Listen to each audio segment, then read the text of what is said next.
မနက်3 နာရီကျော်လွန်နေပြီဖြစ်တဲ့အချိန်မှာစိတ်မီရီဒီယာဆေးရုံကြီးကမိကုံငွေတစ်ခုကိုကားပါကင်ပေါ်မှုန့်ထုတ်လိုက်တယ်။တစုံတယောက်ဝင်လာတာကိုစောင့်နေတယ်လို့မျိုးပေါ့။နေ့ကျုံနေရာကိုရောက်တဲ့တခုခုတော့လွဲနေတယ်လို့ချက်ချင်းခံစားမိတယ်။ဘီတက်ကလာထိုင်ကျန်းပြန်ပေါ်ပြန်ကျန်းနေတဲ့ဆိုင်ရွက်စာတန်းတွေကငါ့ကိုတိတ်မချောက်ရမိတယ်။လေးထုကိုယ်တိုင်ကအာယုံဆိုင်နေတယ်ဆိုတဲ့ခံစားချက်ကတော့တကယ်ကိုစိတ်မသက်မသာဖြစ်စေတယ်။စင်ချန်အဆုံးမှာတတုတကားတစ်ချက်ကတယောက်တည်းရပ်နေတယ်။လက်ကင်မပါဘူးနံပါတ်မရှိဘူးရှိနေစရာအကြောင်းလည်းမရှိဘူး။ဒါပေမဲ့အဲ့ဒီတကားအောက်ခြေကနေလီအီးတွေစိတ်ထွက်လာတယ်။အနောက်ကနေတခုခုကအသက်ရှူနေတယ်လို့မျိုးတတိယထပ်ကကလေးဦးကဆောင်ကဆယ်စုလက်များစွာမတိရသေးတဲ့သိစိတ်။ဒါပေမဲ့ငါဒီတဲ့ကိုရွှေ့လိုက်တိုင်းနေရန်ကောင်ကကာတွန်းဒရိရှင်တွေကသူတို့ကောင်းလေးတွေနည်းနည်းလေးချင်တယ်လို့ခံစားရတယ်။စင်ကြံရဲ့ဆွန်ဆုံးကိုရောက်တဲ့အခါငါသွေးတွေအေးခဲသွားတယ်။လက်နဲ့ဆိုင်ဆိုင်ဆက်ဝင်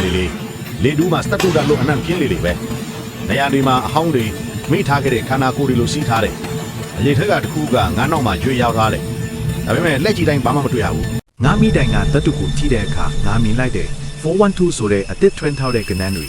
သူတွေကိုမနှဲကြည့်ပြီးမှမြင်ရတယ်ဒါပေမဲ့ဆောင်းအောက်ကပုံတိုင်ကတော့ထင်ရှားတယ်အဲ့ဒီနူးညံ့တဲ့ခြေတန်းတွေကိုငါနောက်မှာခံစားလိုက်ရတဲ့အချိန်မှာပဲငါမှရှိတဲ့အင်အားအကုန်နဲ့တကားကိုဝင်တိုက်လိုက်တယ်အရိပ်တွေကငါစီကိုကျမ်းပြည်ပေါ်မှာဆန့်ထွက်လာတယ်အသက်ဝင်နေတယ်လို့မျိုးအခုငါတိုက်ခန်းတွေကတကားတွေကတိုးလုံးပွင့်နေတယ်ကရင်ဘေးမှာပင်ပင်ပါပါပုံရိပ်တစ်ခုမထင်နိုင်တဲ့တောင်းတစ်ခုနဲ့ခေါင်းကိုငုံပြီးကင်မရာကိုဆက်ကြည့်နေတာ